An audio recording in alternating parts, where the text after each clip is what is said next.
여러분 반갑습니다. 저는 신비한 주식사전의 이루입니다. 최근에 종목 분석 영상이 안 올라와서 여러분들 좀 많이 기다리셨을 것 같아요. 그래서 여러분들과 오늘 알아볼 종목 이 라온피플이라는 종목을 분석하도록 할 거고요. 이 라온피플은 구독자분께서 장기 투자 목적으로 들고 계신다고 하시더라고요. 그래서 이 종목에 대해서 분석 요청을 하셔가지고 제가 촬영을 하게 되었습니다. 영상 시작 전에 구독과 좋아요, 알림 설정 부탁드리고요. 여러분들의 구독과 좋아요 그리고 알림 설정은 제가 영상을 제작을 하는 데 있어서 큰 보탬이 되고, 특히나 여러분들께서 댓글을 달아주시면 제가 여러분들의 생각을 좀 더 알 수 있어서 앞으로 영상을 제작하는데 여러분들의 생각을 조금 더 반영을 해서 이해를 하는 데 있어서 쉽게 설명드릴 수 있으니 댓글 참여도 많은 부탁드리겠습니다. 최근에 증권시장에서 무상증자를 하는 종목들이 굉장히 많이 발생하고 있죠. 그로 인해서 무상증자에 대한 기대감 때문에 주가가 크게 급등을 하면서 무상증자를 한다라는 소식이 들려오면 개인들의 투자 관심이 집중이 되는 성격을 보이고 있는데요. 라온피플 역시도 최근에 1대1 무상증자라는 소식이 들려왔습니다. 보이시죠? 한 주를 가지고 있다면 한 주를 무상으로 지급하겠다. 근데 이게 세력의 입장에서 봤을 때는 1대1 무상증자는 그렇게 메리트가 있지 않는 내용이에요. 대부분 트렌드가 주가가 크게 가려면 1대5 이상의 무상증자를 좀 해줘야 주가가 상승하는 데 있어서 크게 수익을 내기에도 좋고, 이 5주라는 종목을 권리락을 맞은 후 지급이 완료되면 그때 다시 매집을 시작할 때 있어서 세력의 입장에서 큰 메리트가 있기 때문이죠. 이 내용 한번 자세하게 설명드리기 전에 이 공시 내용부터 한번 확인해 보도록 할 텐데요. 우선 신주 배정 기준일이 7월 20일입니다. 7월 20일이라는 건 말 그대로 증권신고사의 확정 날짜이기 때문에 권리락 발생일은 7월 19일이고 이 권리락에 대한 가격을 결정되는 날이 7월 18일이라는 겁니다. 쉽게 설명드리면 여러분들께서 무상증자에 참여하고 싶다면 7월 18일까지는 매수를 해야 이 7월 20일에 확정신고서에 내용이 기록이 된다는 겁니다.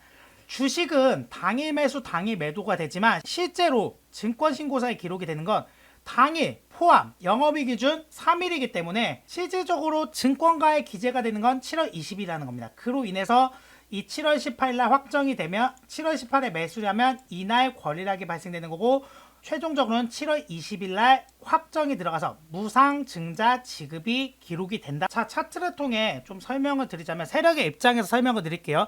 주가가 생각보다 다른 종목들에 비해 크게 가지는 못했죠. 그리고 이 두 구간에서 특히나 무상증자에 대한 이야기가 나왔습니다. 네, 무상증자를 한다고 하면은 대부분의 투자자들이 어떤 생각을 하느냐? 권리락이 발생될 때까지 세력이 주가를 들고 있을 거라고 생각을 해요. 아니요, 전혀 그렇지 않아요.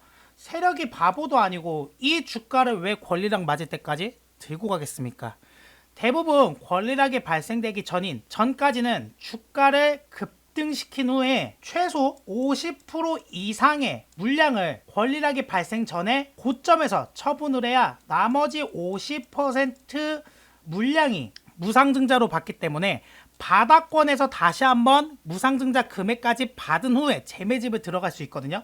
특히나 세력의 입장에서 가장 좋은 게 이 바닥권에서 권리락을 맞고 난 바닥권에서 주식을 많이 받아야 이득인데, 그러면 주식을 많이 받는다라고 한다면 이 권리락 전에 받는 주식 수가 50% 이상을 처분하고 수익은 2배 이상을 가져가야 됩니다. 그래야 마진율이 떨어지기 때문에 나머지 잔량을 남겨놓고 권리락을 맞은 상태에서 바닥권에서 재매집을 들어가더라도 크게 이득을 볼 수 있는 조건이거든요. 좀 더 이해를 돕기 위해서 설명을 간략하게 드리자면, 만약에 1대1이다 예를 들어서, 근데 여러분들이 10,000원이라는 평단가에 10주를 가지고 있었어요. 근데 주가가 15,000원까지 권리락 전에 상승을 합니다. 근데 여기서 물량을 처분하지 않고 그냥 권리락을 맞았어요, 이 10주가. 그럼 7,500원의 단가가 형성되게 되죠. 그쵸? 그럼 이 7,500원에서 권리락을 맞고 10주를 받아요. 그리고 15,000원에서 10주가 물려 있습니다. 그럼 이 구간에 내 평단 10,000원에 10주가 물려 있습니다. 그럼 손실이죠. 마이너스 손실이죠. 그럼 주가를 띄우는 데 있어서 이 구간대에 보세요, 따라붙은 개비들이 많지 않을까요? 이 구간대. 그럼 주가를 10,000원까지만 상승을 하더라도 이 바닥권에서 따라붙은 개미들이 많기 때문에 물량이 떨어질 수밖에 없다라고요. 세력이 바보도 아니고 주가를 그렇게 상승시키려면 아예 2만원 이상까지 상승을 시켜버린 후에 권리락 맞고 만원 금액에서 다시 시작을 하는 게 맞는데, 그런데 그것도 좀 웃긴 게 뭐냐면 보세요. 평단이 만원인데 15,000원까지 왔어요. 여기서 이걸 왜 다시 시작한다? 올리는 거 다시 시작한다? 이거 비효율적이거든요. 어떤 세력도 그렇게 하진 않아요. 그렇기 때문에 그 전에 주가를 많이 상승시켜 놓고 50% 이상 물량을 처분을 하게 돼요. 50%에서 대부분 뭐 많게는 80%까지 처분을 합니다. 이 구간에서 처분을 해버리면 게다가 2배 이상의 수익을 내고 나와야 되는데, 라운피플 같은 경우에는 문제가 뭐냐, 매집이 그 전에 이루어지지 않았기 때문에 단기간 금액대가 올라와서 그 전에 악성대기 매물도 존재하기 때문에 2만원까지 올리기에는 리스크가 너무 크다라는 겁니다. 그래서 지금 주가가 여기서 7월 19일이면 얼마 남지 않았잖아요. 매집 시간도 충분하지 않아요. 그렇기 때문에 바닥권에서 차라리 크게 올려버린 후에 권리락 발생 전에 주가를 모두 털어버리고 이 권리락 발생된 가격에서 재매집을 들어가는 게 낫다고요. 그래서 많아봐야 30%에서 50%의 사이에 익절을 하고 나오기 때문에 주가 자체가 이렇게 크게 가지 못하고 변동폭을 보이는 겁니다. 한번 보여드릴 텐데 제가 30분 봉을 보여드릴게요. 자, 보이시죠? 주가가 상승을 함에도 십자형 캔들들이 유독 많이 분포가 되어 있어요. 게다가 도지형 캔들도 많고 잠자리형 캔들도 많아요.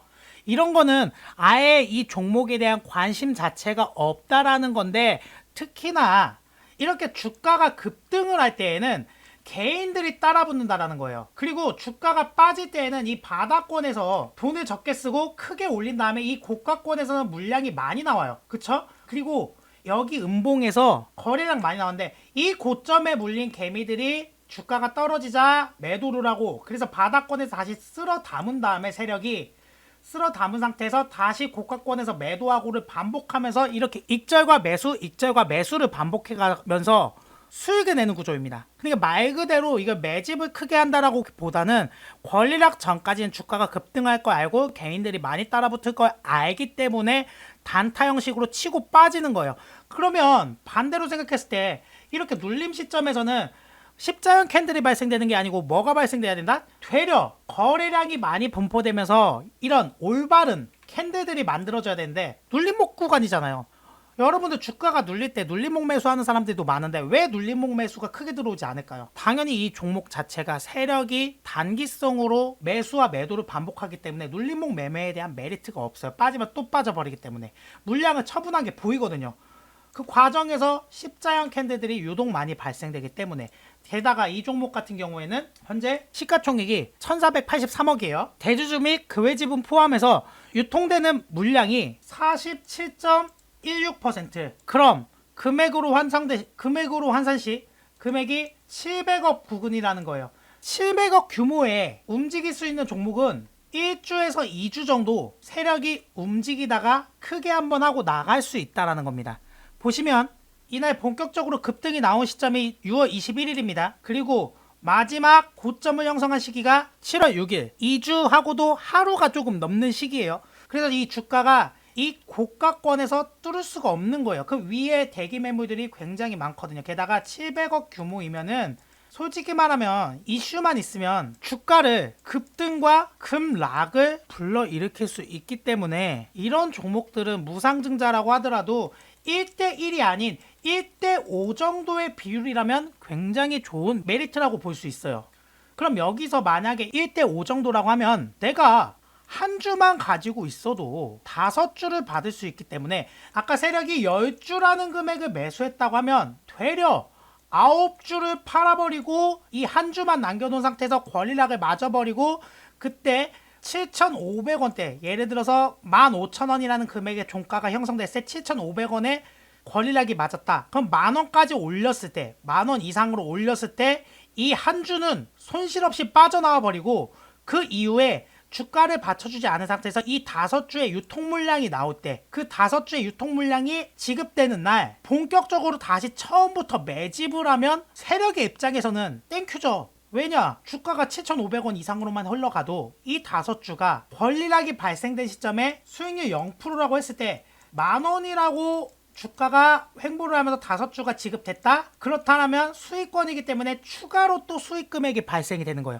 어차피 여기서 9주 다 털어내고 90% 털어내고 그 나머지를 받으니까 그럼 더블 수익이 되는 겁니다. 이런 식으로. 근데 1대1이라면 메리트가 없는 게 이 고점에서 그러면은 최소한에 5주는 매도하고 5주는 가지고 있어야 여기에 5주가 다시 받게 된다라는 건데 그럼 10주가 갇히는 셈이잖아요. 특히나 5주는 손실인데 이러면서까지 가져갈 의미가 있다 없다? 없다라는 거예요. 되려 무상증자 금액이 커야만 가져갈 수 있기 때문에 지금의 현 시점에서는 이 종목 같은 경우에는 단타 형식으로 진입을 하는 거고 되려 세력의 입장에서 무상증자를 받으려면은 거의 70% 이상 90% 내외로 물량을 매도하고 나머지 10에서 30% 정도의 물량을 가지고 있어야 이 1대1 무상증자에서 바닥권에 매수하더라도 메리트가 있기 때문에 이렇게 진행을 하면 맞지가 않다라는 거예요. 게다가 손실폭도 커지기 때문에 세력이 미쳤다고 이 고점에서 매도 안 하고 충분히 여기서도 진짜 매집이 됐다면 지금까지 종목들